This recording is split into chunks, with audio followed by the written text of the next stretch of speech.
Hi, my name is Ricardo Garcia. I'm going to be doing my persuasive speech for my speech 1311 class.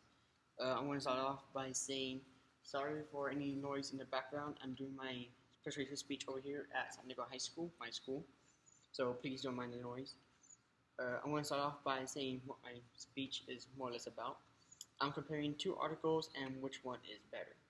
So the two articles are And Culture, We Know How to Stop School Shootings, and Jesse Hakapian, Tech Nines for Teachers, Arming Educators Gets a Failing Grade. Now, Jesse is against the concealed gun carry law, while And is with it. And Jesse goes on about how it wouldn't help anyone, how it just costs more money, while And goes on about how a gun can help protect someone. So I'm going to go ahead and start off by saying what Jesse's argument is. Um, Jesse goes a little bit off topic. He goes a little bit off topic at the end. Well, somewhere around the middle, towards the end. His beginning was great. He had me hooked at the beginning until he started going down the line, and it just started losing the argument. His first paragraph uh, talks about a teacher with a chalk in one hand and a gun in the other. Now that's the thing that got me hooked, of course. Okay. He talked about how a teacher already has enough stress by being a teacher. They have to be a counselor, an educator, grade tests, give out tests, give homework. Now that's the assignment of the teacher, though. As soon as you get your job, as soon as you get a teaching job, that's more or less what you're going to be doing. So you can't really complain like, whatever teacher's having a bad day. Well, I mean, all teachers have a bad day. That doesn't mean they're always going to go and shoot someone. I mean, they're not going to go get a pencil out of a student's hand and stab them with it. No. So that's where his argument goes a little bit off. The way I see it is, it's better to have it and not. It's better to have it and not need it than to need it and not have it. And that's kind of what Anne brings in when she brings in her stories at the end of her article. She brings about 8 stories on how a gun helped stop another situation that involved a gun. And one of the stories is in San Antonio, Texas, Mayan Palace Theaters. A young man named Jesus Garcia shoots at a movie theater, a police car, and bystanders from a nearby China Garden restaurant. As he enters the movie theater, guns blazing about and everything. This is during the daylight, so of course there's people there. An armed off-duty cop shoots Garcia 4 times, stopping the attack. The amount of people dead was 0.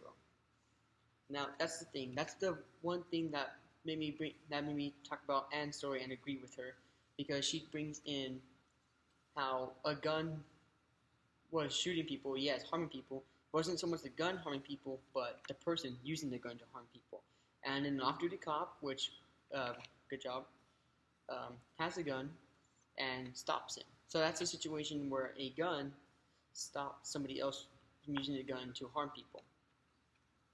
Yeah, that's where Jesse doesn't bring in any examples or stories on how a gun only harms people. He just talks about how it might harm someone. That's the thing. You can't just bring in mights and ifs. It's all about the facts. Yes, a gun can harm someone, but a gun can also help someone, which is Anne's argument back. Also, in Anne's article, she talks about how you might have to protect yourself one day. So, I mean, yes, that makes sense. Like, you have to protect yourself whenever you can. And the thing in the Anne article is she also brings in how most gun attacks were in a gun-free zone. So you're over there in the gun-free zone expecting to be pretty much safe. You don't really expect anything coming at you, but you can't guarantee that your neighbors or someone else you don't know will have a gun.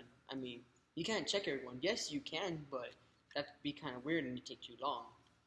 So you can't just expect everybody in the gun-free zone to not have a gun. There has to be maybe one person with a gun. What if there's a cop in that gun-free zone? Well, he has a gun, of course, but he's authorized. And that's why I think the concealed gun carry law would be very helpful, as Anne explains. Jesse, on the other hand, again goes a little bit off topic, talking about how politicians won't ever help protect you or anything. It's like, no, that's what they want to do. And Jesse also starts going off topic by saying how it just wastes money, how we shouldn't really have securities at school. Well, that's wrong because most shootings happen out of school. Children and kids have been harmed of all ages when someone comes in with a gun. Now, my school over here does have a police officer with a gun in case a shooter happens, and once every few months we do safety drills like fire drills, um, shelter in place, earthquake, tornadoes, and the one I think is most effective would have to be the shelter in place. The shelter in place drill is basically where all the classrooms, everybody's in the regular classroom, and they'll do it randomly, just shelter in. They'll call it on the intercoms, shelter in place, everyone. So we all turn off our lights, lock our doors, and everything. It's completely quiet. Everybody gets to one side of the room, and the teacher has one of the students get their belt and go ahead and put it around the door handle and pull this way in case a person tries to come in. Well, it's locked. It's definitely locked. And they'll do a few tricks try throwing a few tricks every now and then. Like everybody fought, like they did it once.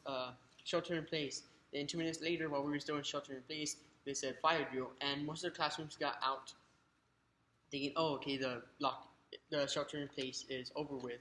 No, it was a test to see who would fall for it. My class passed actually. So this is how Jesse fails to say um, guns only harm people, because they don't. They can also help in situations. And that's where he starts going off topic by saying it's just a waste of money. It's not a waste of money. It's for your own protection. So you're telling me you don't want to be protected? Well, that's wrong. Again, that's the point that Anne brings over with her stories. She brings her thoughts and points clearly through and has the stories to back them up. That's the good thing. Jesse, on the other hand, has no stories to help back him up, just his opinion and ifs and maybes and whats, mights. That's all he has to help him back him up, and that's not a good thing. So that's the end of the presentation. I'm sorry there was any noise in the background. And just to be clear, I am with Ann Coulter's side article on how guns can go ahead and not just harm people, but also help people and protect them as well. And that's something that Jesse fails to bring in. Thank you.